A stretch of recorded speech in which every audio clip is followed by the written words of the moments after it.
Hello, welcome to Retail Focus. I'm John Suder. I'm here with my co-host, Bart Mroz. He's back. Hey, with my friends, and I had to ride solo last week because Bart was on assignment. I was on assignment, yeah. Before we get started today, Bart, why don't you tell me what your awesome thing is for this week? Just trying to get through the week. It's been busy. The unawesome thing is it's raining. It's been raining, man. We've had a couple inches of rain here in Philly, and I guess it's all across the eastern seaboard. Yeah, although it's not hot, which is, I guess, a good thing for the moment. Stay tuned. Stay tuned. Right. Next week, 2 weeks from now. Right. Stay tuned. Some guy was complaining about Florida weather, and this guy did a duet on TikTok. Says, brother, this is the Florida season. You think it's hot now? That's why all the Floridians are out doing Florida stuff now, because Florida is preheating. He goes, we don't go out between June and September. We do all our stuff now. We do all our Florida stuff now. But when June comes, we're inside with the air conditioner. Yeah, everybody that is around Florida at the things, amusement parks and whatever else. That's not Florida people. Wow. They know better. They sure do. All right, my awesome thing is we have a new pope. Pope Leo the 14th. Leo from Seinfeld. Oh, yes. Pope Leo the 14th, the first American pope. A Villanova math nerd who once mowed lawns for the Philadelphia Archdiocese. This is a true fact. There you go. From Chicago to the Vatican, then he's got that going. From Chicago to the Vatican, with a pit stop in Delaware County, he's got Philly roots deeper than your average pontiff. Go Philly. So Philly finally had something good happen for a change. It's been interesting. He's an interesting dude. Yeah, I like it. He's outspoken, which is good. There are some reasons I think that they have elected an American pope, but this is neither a religious discussion nor a political discussion. So we're going to move on. Nope. Congratulations to Pope Leo the 14th. All right, let's get started. It's everyone's favorite topic this month, tariffs. There's a tariff ceasefire. And China agreed to a 90-day pause on most of the tariffs they've imposed on each other in the last month. The combined U.S. tariffs rate on Chinese imports will be cut to 30% from 145%, while China levies on U.S. imports will be cut to 10% from 125%. No mention was made of de minimis at this time, which means that goods ordered from Temu and Shine still subject to tariffs, albeit lower ones. The announcement came early Monday morning after officials from the two countries met in Geneva over the weekend for their first face-to-face talks on tariffs since President Trump's Liberation Day announcement last month that imposed 84% duties on Chinese imports, which later climbed to 125 and 145%. Markets surged on the news in early trading Monday, with the S&P 500 and Dow Jones Industrial Average climbing 2.6 and 2.5 respectively, and the Nasdaq rising 3.5%. Goldman Sachs analysts wrote in a note to clients earlier that the full set of U.S. tariffs would still be considerably higher and broader than expected by markets at the start of the year, and noted that the pause is only for 90 days, which should keep uncertainty high for both investors and businesses. It's a 90-day truce, not a peace treaty, but it matters. Think of it as a timeout, not a make-up hug. So let's unpack this. Over the past few years, both nations have been locked in a tit-for-tat trade war, slapping billions of dollars in tariffs on each other's goods. In just the last month, tensions had ratcheted up again, with new tariffs threatening everything from electronics to agricultural products. But now both sides are stepping back slightly to give negotiations another shot.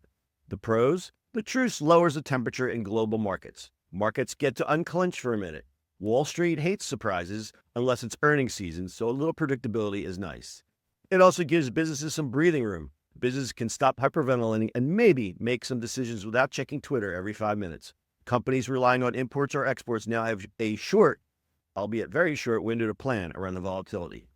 Politically, it shows both governments are at least publicly committed to resolving differences through dialogue, not escalation. Plus, they can claim they're de-escalating while not actually fixing anything. The pause is temporary. It's a Band-Aid. It's not a cure. If talks stall, we could see even more tense rounds of tariffs come spring. The pause doesn't undo any of the tariffs in place. So yeah, farmers, tech companies, and anyone who shops at Walmart are feeling it. None of the existing tariffs are being rolled back. That means the pressure on manufacturers, farmers, and consumers hasn't really eased. It's also 90 days, the political equivalent of "we'll talk later." Spoiler, that usually ends in yelling. It's also unclear which each side is actually willing to concede, since neither has made it remotely clear that they're willing to compromise. These 90 days could just be a countdown to more conflict and could be a glorified delay before round 2 trade war boogaloo. Treasury Secretary Scott Bessent emphasized that the U.S. does not want a general decoupling from China and instead is going to do a strategic decoupling because we realized during COVID that efficient supply chains were not secure supply chains. All right, so this is all coming to say, what's the likely outcome? Probably more of the same. Strategic posturing, slow progress, and possibly another delay.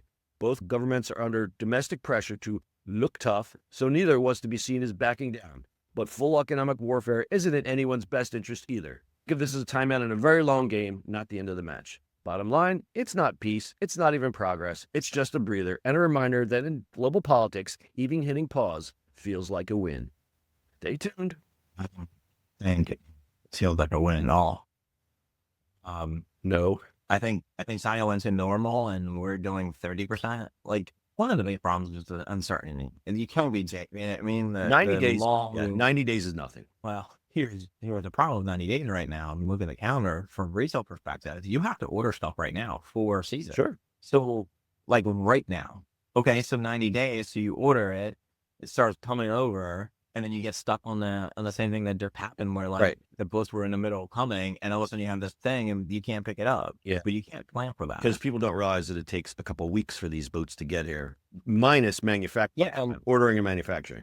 Order manufacturing, like, are you ordering enough? Or are you going to order, like, do you have the money for the tariff when it comes in here? Because you got to pay it in 2 days because you get that beautiful bill from them. Like, it's you know, like 100, like with 145%. That's crazy, right? Like, but think about that. On $100 product, all of a sudden you have 145% tariff.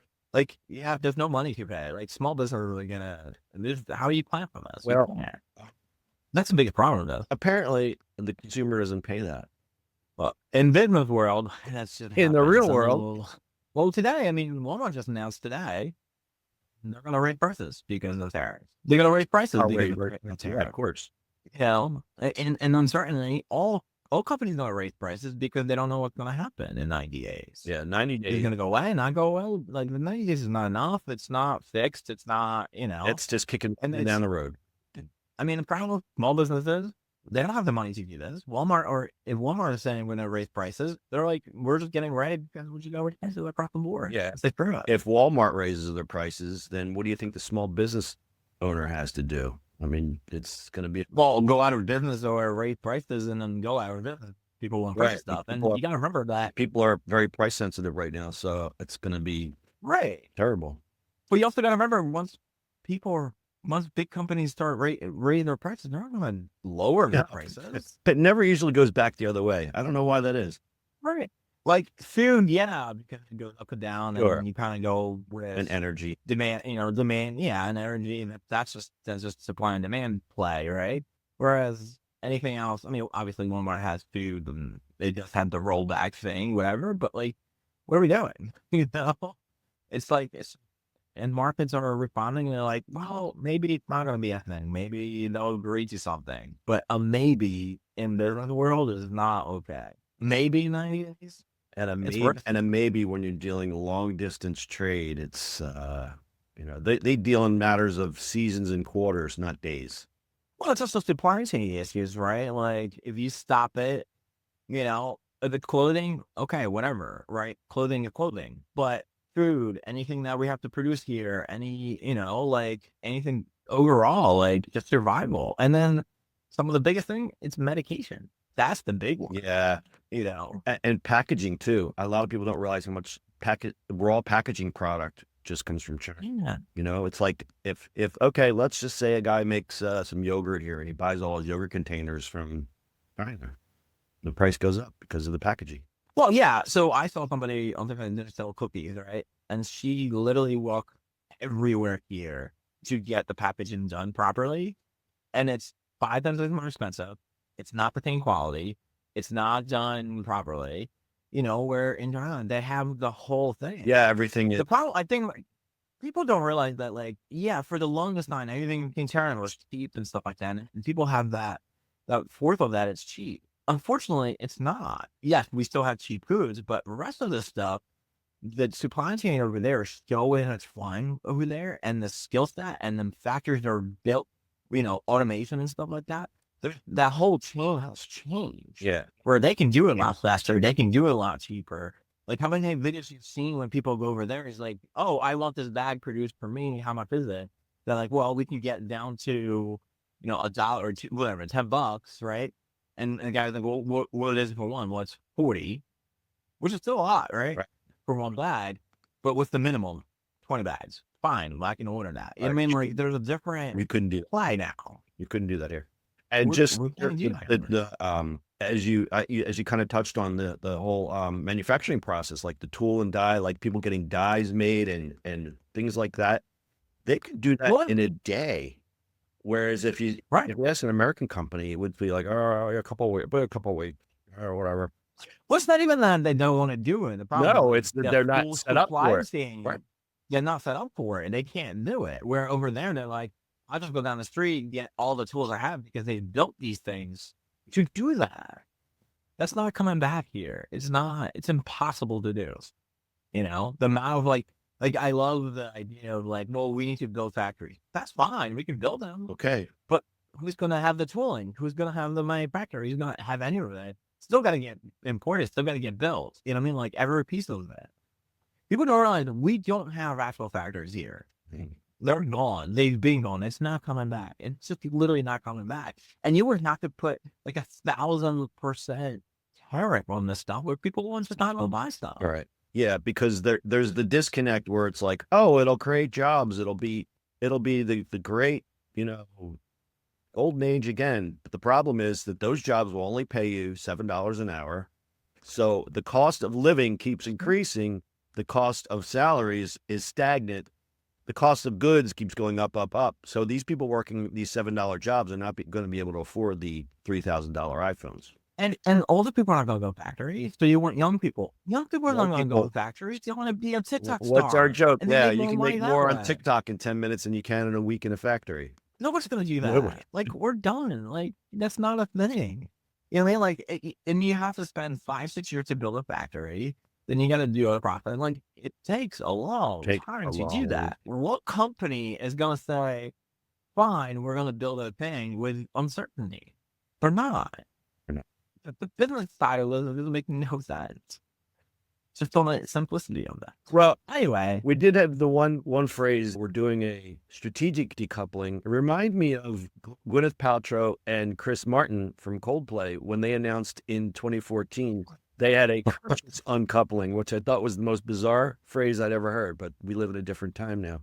The term, popularized by Paltrow's Goop website, indicated a commitment to a respectful and amicable separation, prioritizing their children and their ongoing friendship. The couple had been married for over a decade and had 2 children together, Apple and Moses. My thing for all that, kind of like, why not put money towards research and building, all the research that we've always done? Absolutely. But you know what? And what's happening now, because a lot of foreign scientists that are here are leaving because they're afraid. And they're out of here. There's going to be a brain drain. So then we're going to have a double whammy because it's like, okay, now we're going to build these research facilities. Where's everybody at? And kids don't want to go to school anymore. That is the other terrifying thing, is that they don't want to go to college anymore. Well, why would you? Why would you? Because, right. Yeah. There was one meme going around. There was all these girls that just graduated. They're dancing. And then somebody wrote that, yay, $90,000 in debt for the next 40 years. Yeah, that doesn't go away. It doesn't go away. All that. Then you'll have, unless you're going to become a doctor, an attorney, then that's useless, right? Like, I don't know. We're in a funky time at the moment. Yeah. We'll see where this all goes.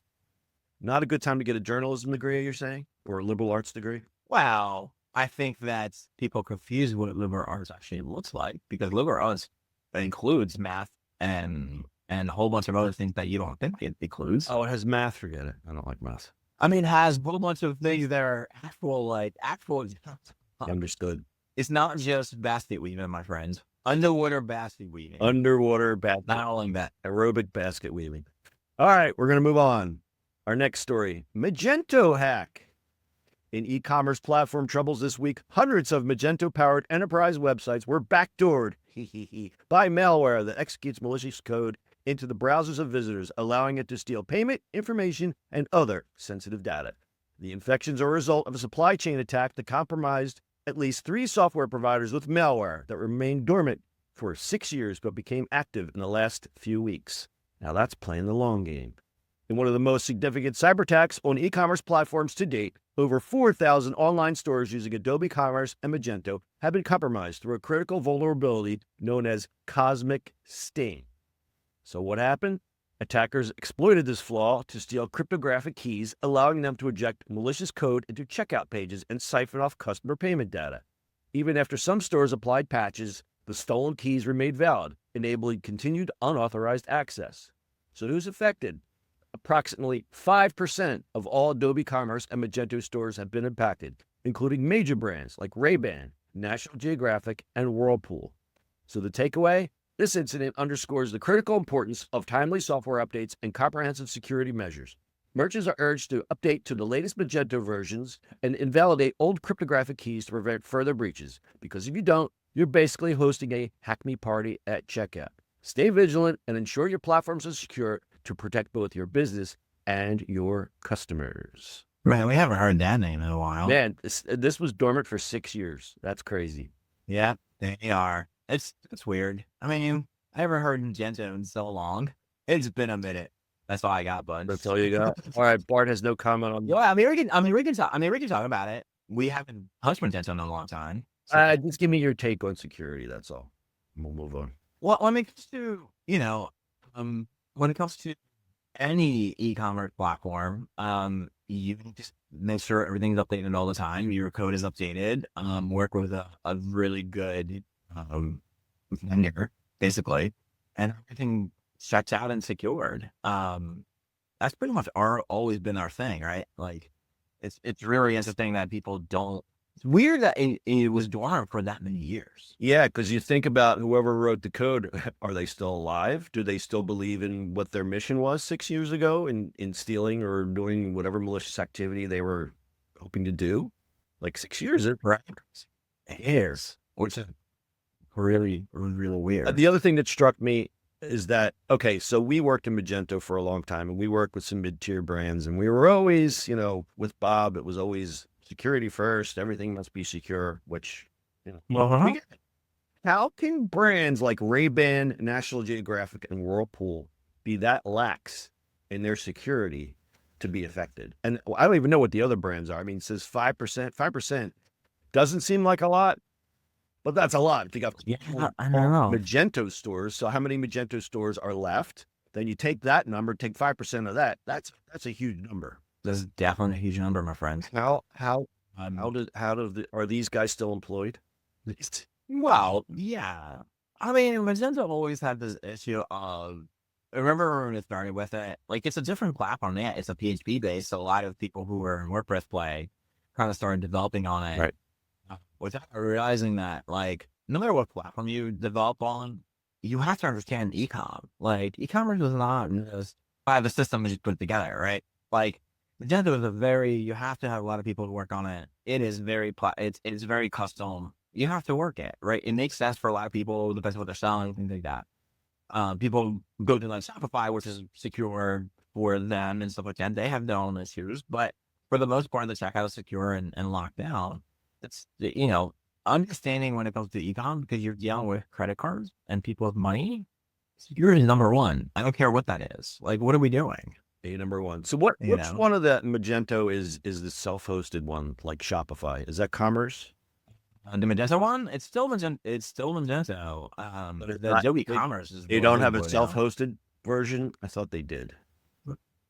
That's what they do, but that's Adobe Commerce. Adobe Commerce, right? Okay, that's what I was wondering. Adobe Commerce. So their self-hosted one got. Adobe Commerce is their big. It's their corporate. Their Shopify wannabe. Well, no, it's their big humongous system. Whereas the Magento is the open source. You can do on your self-host, you do whatever, just you got to be careful. But the self-host, the is that the open source? The open source one you put on your own server. Adobe Commerce, you use their platform. Okay, got it. All right, we're going to move on for our final story. This is a big one. The Saudi AI initiative. Yeah. So guess who's throwing $600 billion with a B at artificial intelligence like it's a clearance sale at a tech expo? That's right, Saudi Arabia. The kingdom, famous for oil, camel racing, and futuristic cities with questionable air conditioning, is now trying to become the next AI superpower. Enter Humane, their new state-backed AI venture. It's like OpenAI, but with a bottomless money and royal approval. The plan? Build mega data centers, develop Arabic language models, and somehow make sand and semiconductors mix. The multifaceted initiative emphasizes defense, AI, energy infrastructure, and healthcare, with a notable $142 billion directed towards U.S. defense contractors. Significant investments in AI include a $20 billion commitment from DataVault for data centers in the U.S. and a joint $80 billion investment from major U.S. tech companies to advance technologies in both nations. A $10 billion partnership aims to create a global AI hub in Saudi Arabia, expected to generate $20 billion in U.S. AI revenues and create 11,000 jobs by 2040. The package includes $14.2 billion in energy solutions and $2 billion for infrastructure projects, highlighting U.S. companies' roles in Saudi modernization. Of course, the U.S. tech giants heard $600 billion and came running. NVIDIA is dropping 18,000 of its latest Blackwell GPUs into the desert like it's planning servers in a sandbox. AMD is going all in with a $10 billion commitment, because why not? And Amazon, they're just tossing $5 billion in to build an AI zone, which we assume is just AWS with extra gold trim and Falcons. But wait, there's geopolitical spice too.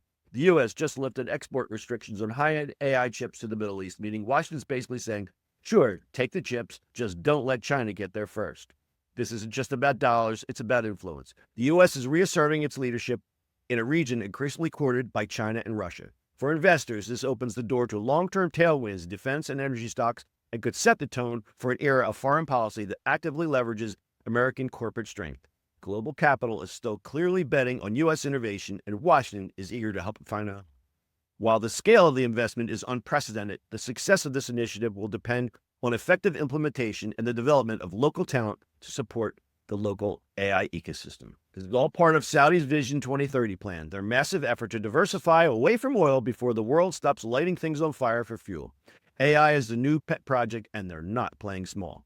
Will it work? Maybe, maybe not. Money buys infrastructure, but it doesn't always buy talent, ethics, or actual innovation. You can't just brute force your way to AI dominance. Anyway, stay tuned. The world's richest kingdom is trying to build the world's smartest machines. What could possibly go wrong? So we had a cast of characters there at the investment forum. President Donald Trump, Crown Prince Mohammed bin Salman, he hosted the forum.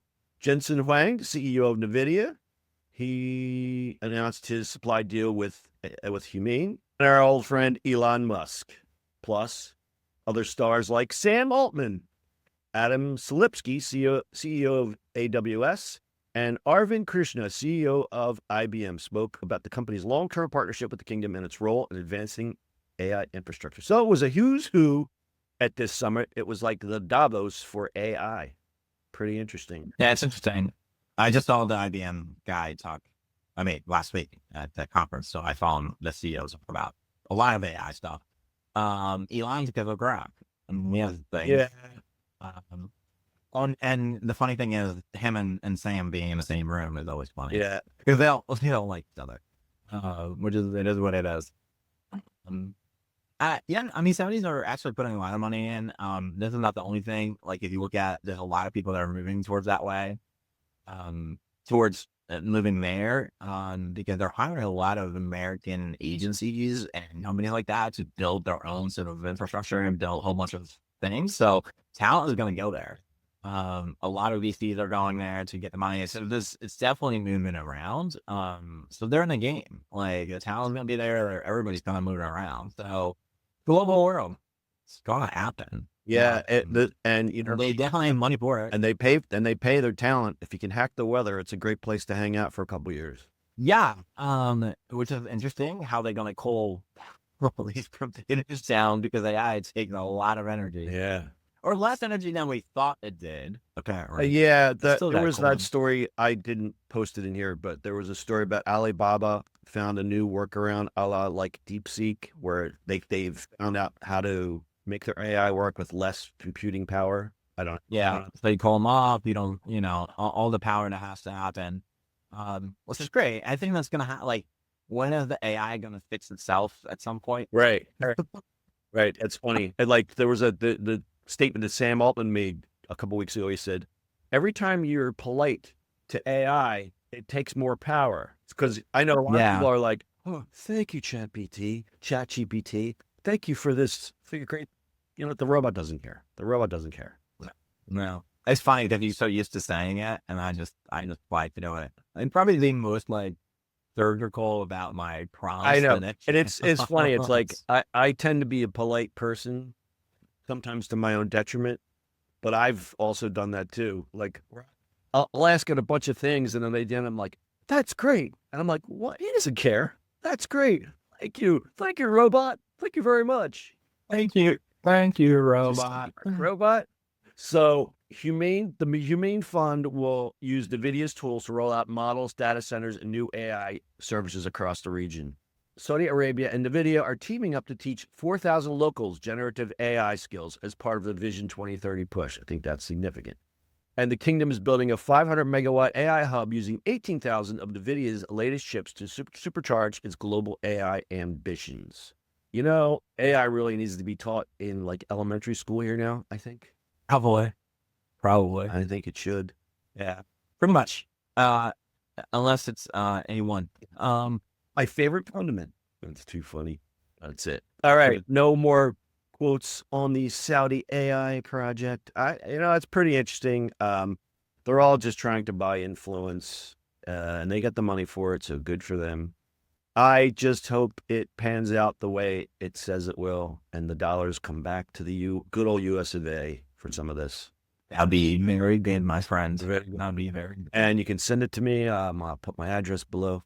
That is it for this week. We hope you learned something, but if not, at least you wasted some time. We'll be back next week with more questionable advice and unsolicited opinions. If you enjoyed this episode, please rate, review, and subscribe. If you prefer the video experience, you can check out our YouTube channel. And lastly, check us out on the socials. We're on Bluesky, Twitter, and Facebook. And if you sign up for our newsletter, you'll get extended show notes, recaps, and behind-the-scenes info on the show. Links are in the show notes. Bart, closing thoughts.